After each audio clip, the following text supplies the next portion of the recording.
adiga muddo 2 bilood ka bacdi ninkaas ayaan ugu darayaa meherkaagii waa soo dhow yahay markaas aniga weliba tii hore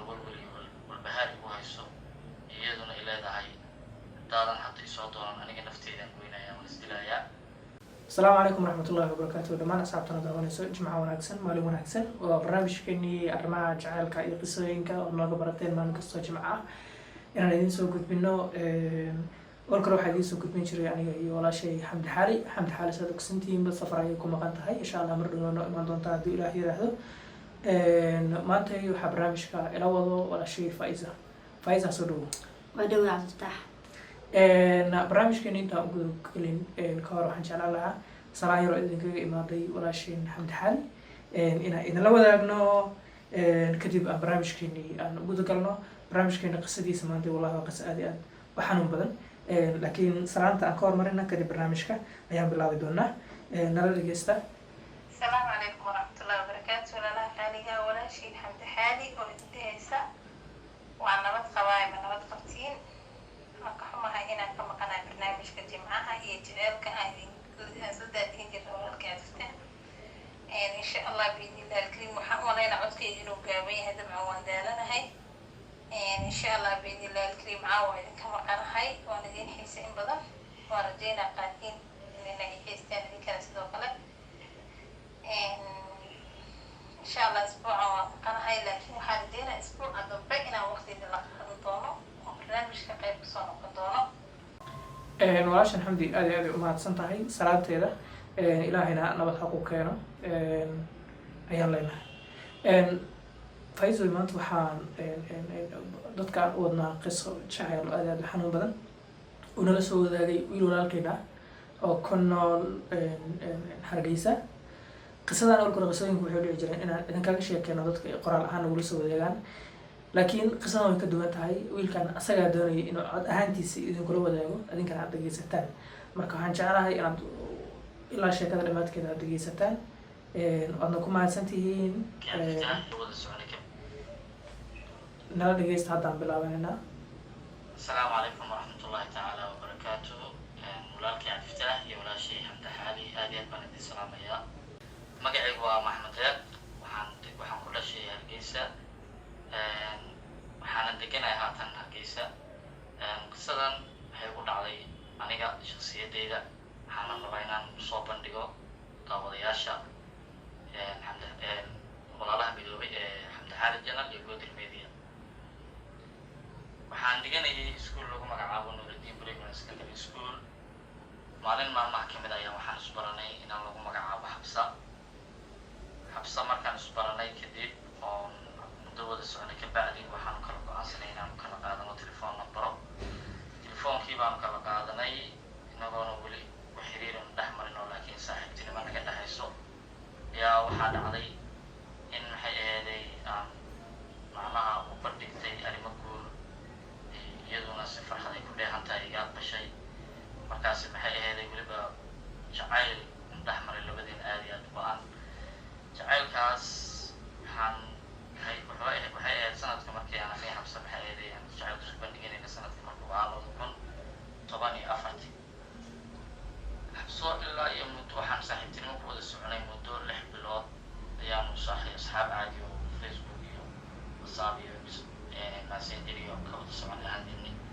bacdi waxaan go'aansaday inaan maxay ahayd saasdan iyo ku jirin maxay ahayd inaan taan u sheegto jacaylkayga.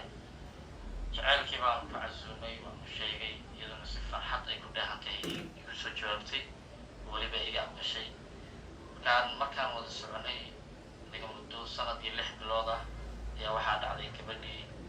in uuna dhex maray jacayl aad iyo aad u xoog badan oo labadeena maxay ahayd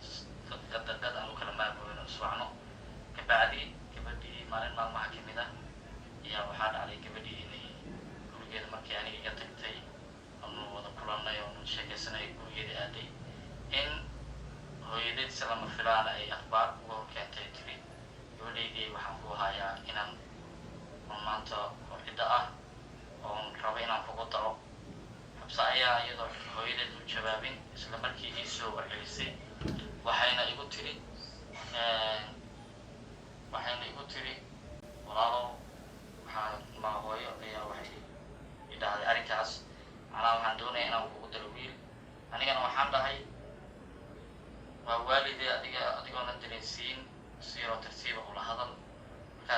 samaysay iyadana mamadii bay ka baqaysay lamaysan hadlin adiga wixii ay muddo isku dadabaalisay ciddii waxaa dhacda marka dambe in gabadhii reerkii kama dambaysi ay gaaraan ay dhahaan adiga muddo 2 bilood ka bacdi ninkaas ayaa lagu darayaa meherkaagii waa soo dhow yahay markaas anigoo weliba tii hore walbahaar igu hayso iyaduna ay leedahay daadan hadday soo doonaan aniga nafteedaan goynaya waan isdilayaa ayaa markaas waxaa dhacday ilaahay kuma darnaaday gabadhii markii go-aankii adkaa loo soo gaaray sida ugu dhaqsiyaa badan iisoo telefoon galaysay tii waa inaan kulannaa markaan kulannay waxay ii sheegtay in arrinkan uu qabsaday oo weliba sida ugu dhaqsiyaa badan la rabo in gabadha lagu gurigeeyo weliba wiil aysan jecleen oo ciddii ah oo si ku faraxsanayn anigoo waxaan sameeyay aqoon oo talana meel ka haynin yaa waxaa dhacday in gabadhii aan dhahay orodoo hooyo wax walboo dhaca hooyo ku sheeg inaan ku jeclahay inuu jiro wiil aas jeceshihiin oo wiilkaas daynin ayadana naf bay iska baatay hooyay u tagtay waxay ku tiri waxaa jiro wiil aas jecelnahay markay u soo bandhigtay aabaheed iyo hooyadeed iyo waxay ku tiri maamad waxay jawaab ahaan ugu soo celisay inay dhahdo anigu kuuma ogol wiil kale wiilkaan aan kuu dooqay ayaa ku guursanayo anigoo aad iyo aad ugu walwalsan jawaabta soo bixi doonta ayaa marka dambe telefoon ii soo dirtay waxayna ii sheegtay jawaabtan qaabdarada badan markaas bay waxay ugu tiri waa ku baryaa sida ugu dhaqsiyaha badan waalidiinteeda la kulan kulley ciddu markaa xabsi ciddeeda waxay ahayd cid iska ladan aniguna waxaan ahaa gacanaha iska danyar xoola aad iyo aad u badan maana haysan laakiin xabso ciddeeda waxay ahaayeen cid dhaqan oo maasha allah oo ilaahay maxayday wax ugu deeqay markii dambe gabadhii adiga markii laga diiday arrimahayga oo layidhi ninkii yahay iswaraystay oo adig war yimid waa ay diideen ka dambe waxay u tiri adiga waalidiinteeda xubno hooyadeedii aabaheed waa ay kala daran yihiin labaduba aad u kululaay laakiin waxaa xoogahoo roonaa aabbaha waxaana garaystay inaan aabbaha marka banaanka aan kula kulno aabba ayaa waxaa dhacday maalmaha kamid inuu banaanka kusoo baxo aan anigoo kadinkooda u fadhiya ama albaabkooda ayuu soo baxay inuusan aqoonin lasoo daba kacay markii xaafadda cabaar uu kasoo fogaaday baan baaqay maxaan dhaadirayay markaasaan nafisgeliyo u sheegay on dhaa gabadhaadaan jeclahay markaasuu wuxuu igu yidhi meeshii jawaab wacanaan ka sugayay wuxuu igu yidhi jacaylkaaga iyo waxaaga ma aqaani gabadhayda qalbigeeda ha ka jebin wiilay jeceshahay oo ku faraxsantaa lagu daraayaa marka maxay eeday ka dhamo markaasaa taa waa igu wareystay wiilka la sheegaya ma adiga ahaye maxaad haysataa gabadheeda aan kugu dara xataa dii aan maanta kugu daro beri maxaad u qaban kartaa maxay eeday nolol ay ficil ku noolaadaan kula su-aalo badan oo isoo hordhigay su-aalo wiil waalidkiis weydiinaa markaasaa anigana jawaabo waayey markaasaa wuxuu yidhi gabadha macnaha yaan bugaag arag markaasaa waxaan ku yidhi waayahay waa ka tagay xabsaa marka isoo waceysay telefonka iga sugaysay jawaab maalintii oo dhan way soo waceysay muddo 24 saac telefoon waan ka qaban waayey anigoo walwal bahaar meelaan iskala geeyana ayaa markii dambe anigoo gurigii markaan imaaday soo yara maydhoo siiyey biyaha maxay yeelay madax jirka kuu qaboobo ayaa markii dambe waxaa dhacday in gabadhii la iisoo sheegay anoo gurigeygii jooga in maxay yeelay ay isdishay maxay yeelay nafta isdhaafisay abow sheekadu noo sii wada waaye moodkiisa isbedelay marka waa ka xunnahay waxaa leenahay aad iyo aad waa xunnahay wixii kugu dhacay ilaahay samri iimaan allah kaa siiyo jecel kastaba dhibaato waa laga soo maraa jecelada dhibaatooyinkooda way kala duduwan yihiin laakiin xanuunka maxaa dhibaatooyinkaas ay leeyihiin ayaa isku mid ah faisoy adigana maxaa dhihi lahayd aniga aad iyo aad ayaa uga xumahay ilaahay samri iimaan ha kaa siiyo waalidiinta soomaaliyeed waxaan dhahayaa midkiina jacaylkooda u taxgeliyaa faisoan kaa dhexgala hadalkay runaantii qof hadduu maanta wax jecel yahay way adagtay si uu qofka kale uga samro uu jecel yahay waalidiinta soomaaliyeed waxaan ku dhihi lahaa ani ahaanteyda qofka maanta ama gabadha mise wiilka nolosha marka uu bilaabayo oo dee qofka guurku waa muxuu ahayey qofka markuu guursanayo waxaa loo baahay inuu ka fiirsado haddii uu maanta uu galo guur uusan ku faraxsanayn ayba adkaanaysaa dhow noloshiisa hada gabadhaasa ujeedo kale wiilkaana ku faraxsanayn haddii loo tixgelin lahaa maanta muxuu ahay codsigeeda iyo jecelkeeda haddii loo tixgelin lahaa waxaa laga yaabi lahaa in aysan ay muxuu ahay isdili lahayn because qof ay ku faraxsan tahay hesho laakiin maanta markii lagugu qasbo qof aadan weliga aadan muxuu ahaye jecel aadan qaadin aadan la xiriirin markii lagugu qasbo lagu yirahdo maanta muxuu ahaye nolol wadaag runaantii aad iyo aad ayay u adag tahay marka waalidiinta waxaan leenahay ilmihiina la taliya oo talo wanaagsan siiya laakiin ha ku qasbina qof aysan rabin please because of qofkan haddaad maanta ku qasabto waxaad horta sababta aad muxuu ahaye aada ugu guurinayso gabadhaada mise wiilkaaga waxay tahay in ay muxuu ahaye gurigooda oo guri muxuu ahaye ku farax noqdo kale oo ubad ilaahay siiyo nolol ay ku faraxsantahay inay gasho marka nolosha haddii aysan qofka marka horeba aysan farxad ku bilaabin way adag tahay dhow gadaal in farxad laga helo